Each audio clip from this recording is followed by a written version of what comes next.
Hello అండి. నమస్తే. Welcome to అదిరేటి రుచులు. మీ ఫుడ్ ఎక్స్‌ప్రెస్‌లో ఈరోజు నేను చేయబోతున్న కర్రీ మటన్ చింత చిగురు. పక్కా Andhra style. Authentic Andhra style. పాతకాలం నాటి ఆంధ్ర స్టైల్.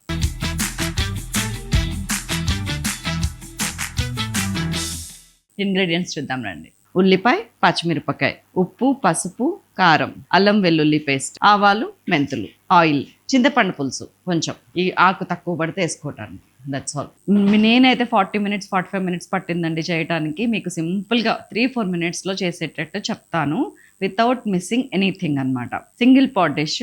ఆయిల్ తీసుకున్నాను ఒక 3 టేబుల్ స్పూన్స్. అందులో 1/2 టీ స్పూన్ ఆవాలు, 1/2 టీ స్పూన్ మెంతులు, 1/4 టీ స్పూన్ జీలకర్ర వేసాను. అవి స్ప్లిట్ అయిన తర్వాత ఉల్లిగడ్డ వేసేసాను. కొంచెం వేగుతుంటే మెంతి కూర వేసేసాను. ఒక్క చిన్న కట్ట మెంతి కూర అండి ఇది. అల్లం వెల్లుల్లి పేస్ట్ 2 టీ స్పూన్స్ ఫుల్ వేసాను. వేసి కొంచెం ఫ్రై అవ్వనిచ్చాను. అల్లం వెల్లుల్లి పేస్ట్ వేసిన జస్ట్ ఒక 30 సెకండ్స్లోనే కొంచెం ఉప్పు వేసుకున్నాను. 2.5 టీ స్పూన్లు ఉప్పు వేసుకొని బాగా కలిపి పచ్చిమిరపకాయలు కూడా యాడ్ చేసిన తర్వాత కొంచెం ఉల్లిపాయ మగ్గనిచ్చాను. వేగనివ్వలేదు, చూడండి కావాలంటే. ఇప్పుడు మటన్ వేసేసాను 1 కేజీ. చక్కగా కలుపుకున్నాను.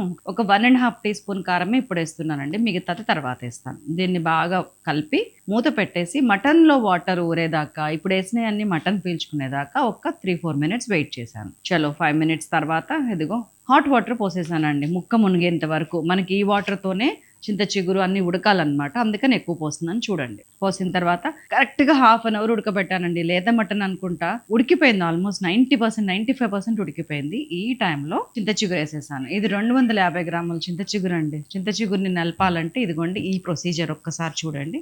కొంచెం కొంచెం తీసుకోవాలి, అరచేతిలో పెట్టుకోవాలి, ఇట్లా రౌండ్గా నలచాలి. కిందకు వచ్చిందేమో మెత్తగా అయింది, కింద పడిపోతుంది. మన చేతిలో కొన్ని కొమ్మలు కొంచెం పెద్దగా మిగులుతాయి, అట్లాంటి వాటిని ఏరేసేయాలి. That's all. చింత చిగురు నలపడం. దాన్ని డైరెక్ట్ వేసేస్తున్నాను. వేసి ఈ పులుపు సరిపోదు అనిపిస్తుందండి నాకు, అందుకని కొంచెం ఒక 10-15 గ్రామ్స్ ఆఫ్ చింతపండు పులుసు దాన్ని కూడా వేసేసి, కారం ఇప్పుడు వేసుకుంటున్నాను చూడండి, ఇంకొక 3-3.5 టీ స్పూన్స్. ఉప్పు చెక్ చేశాను, సరిపోలేదు, ఇంకొక 1.5 టీ స్పూన్ యాడ్ చేశాను. మొత్తం కలిపి చింత చిగురుతో కూడా కలిపి పులుసుతో కూడా కలిపి ఇంకొక 5 నిమిషాలు ముడకరిచ్చాను. కట్టేశాను. చలో కొత్తిమీర చల్లుకొని అన్నం కలుపుకొని తింటుంటే ఏమన్నా ఉందండి. దిస్ ఈజ్ ద అథెంటిక్ చింత చిగురు మటన్ రెసిపీ అండి. అయిపోయిందండి. కొంచెం ఓపిక్గా కుక్కర్లో పెట్టకుండా ఇట్లా చేసుకుంటే కనుక చాలా టేస్టీగా ఉంటుంది. ఒక్కసారి చూడండి. It's a matter of 40 minutes. ఉండనా మరి. Thank you so much for watching.